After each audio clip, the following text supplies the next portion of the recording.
Уставните измени остануваат главна преокупација на власта и покрај пораките од Гранада дека брзо проширување на ЕУ во моментов наликува на невозможна мисија.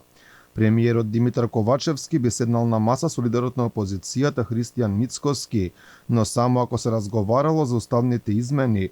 Доколку ВМРО ДПМН ја прифатиле да гласаат за, тогаш било возможно изборите да бидат распишани веднаш.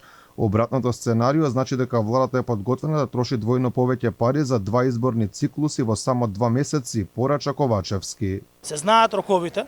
На 12 мај треба да имаме нов претседател, на 15 јули треба да имаме, бидејќи до тогаш е мандатот на пратениците, треба да имаме парламентарни избори. Во понеделник да ги изгласаме уставните измени, истиот ден ќе го распуштиме собранието и ќе одиме на избори.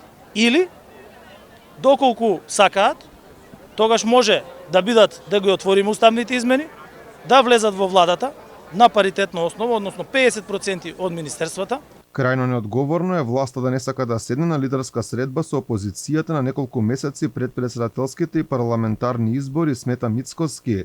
Според него мора да се разговара и за датуми за изборите, бидејќи можеме да дојдеме до уставна криза, односно процесите на крајот да бидат целосно неуставни. Мора да го подготвиме амбиентот за да имаме навистина фер изборен процес, не само на претседателски, туку и на парламентарните избори. Јас очекувам разум, очекувам одговорност, барем еднашка.